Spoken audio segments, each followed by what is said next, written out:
हे दोस्तों, फिजिक्स का एग्जाम आ गया है ना? तो चलो आज साथ मिलकर इलेक्ट्रोस्टैटिक पोटेंशियल और कैपेसिटेंस चैप्टर को एकदम मक्खन की तरह क्लियर कर लेते हैं। तैयार हो जाओ, ये एक जबरदस्त रिवीजन सेशन होने वाला है।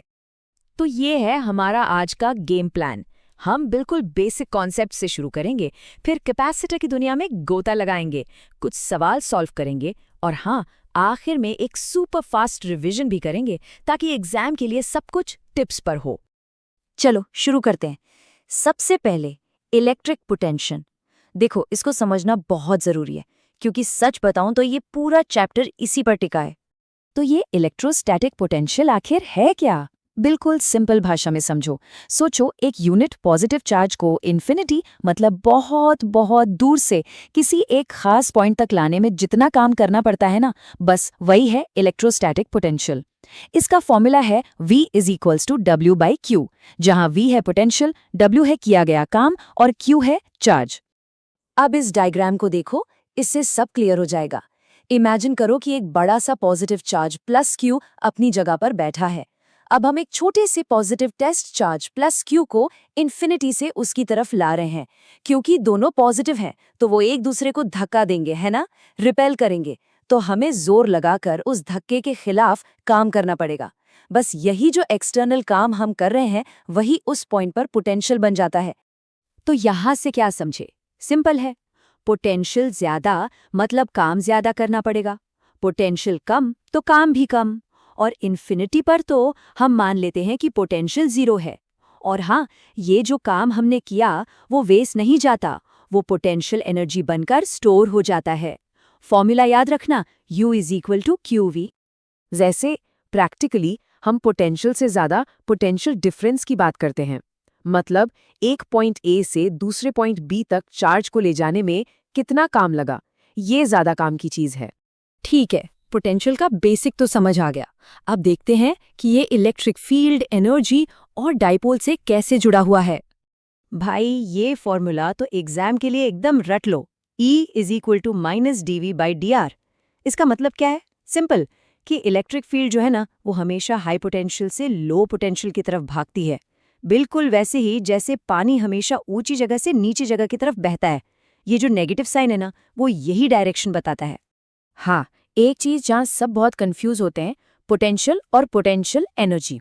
देखो, पोटेंशियल किसी जगह की खासियत है, एक पॉइंट की, और पोटेंशियल एनर्जी उस जगह पर रखे हुए चार्ज की एनर्जी है। बस इतना सा फर्क है। फॉर्मूला तो पता ही है ना, U is equal to QV।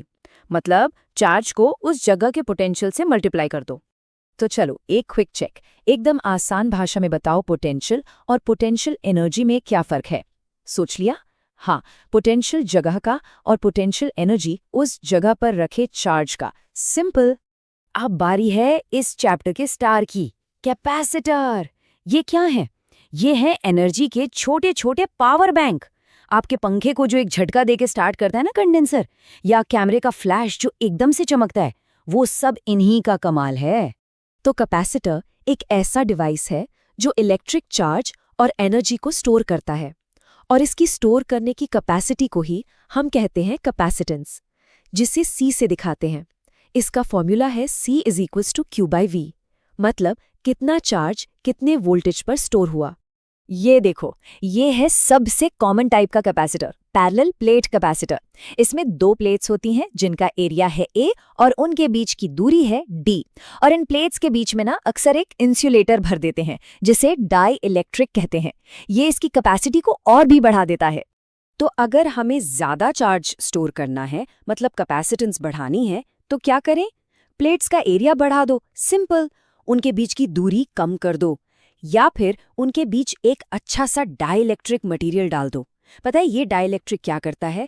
ये अंदर की इलेक्ट्रिक फील्ड को कमजोर कर देता है, जिससे उसी वोल्टेज पर और ज्यादा चार्ज आकर जमा हो जाता है।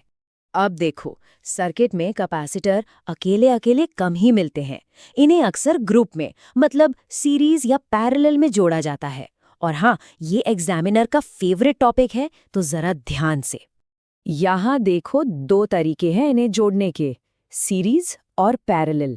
सीरीज में टोटल कैपेसिटेंस का फॉर्मूला उल्टा पुल्टा सा है, 1/CEQ equals 1/C1 plus 1/C2। लेकिन पैरेलल में एकदम सीधा, CEQ = C1 + C2। और एक बात गांठ बांध लो, ये रेजिस्टर वाले फॉर्मूले का ठीक उल्टा है। बहुत लोग यही गलती करते हैं एग्जाम में, हमें नहीं करनी। चलो, बहुत पढ़ लिया, अब टाइम है एक छोटे से क्विज का। देखते हैं कितना समझ आया। ये समझ लो एग्जाम से पहले का वार्म अप है।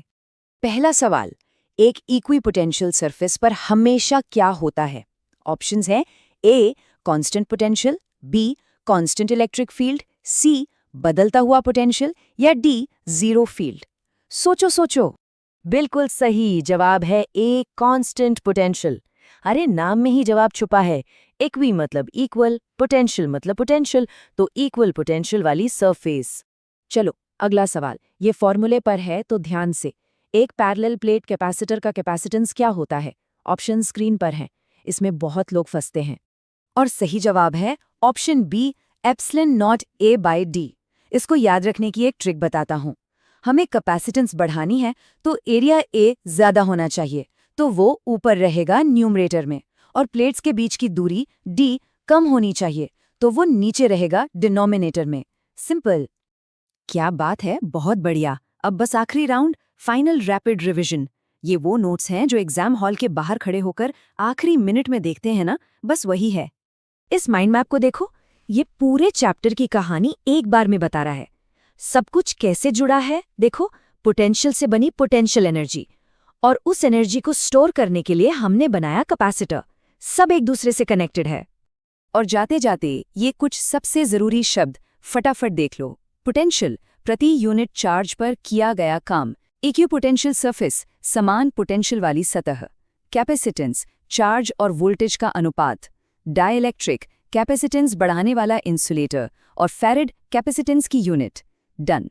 ठीक है, तो हमने ये तो देख लिया कि कैपेसिटर एनर्जी स्टोर करते हैं। अब एक आखिरी सवाल जो सोचने पर मजबूर कर देगा। जरा अपने आसपास कमरे में नजर घुमाओ। अभी इसी वक्त कौन कौन सी चीजें हैं जो इसी प्रिंसिपल पर चल रही हैं?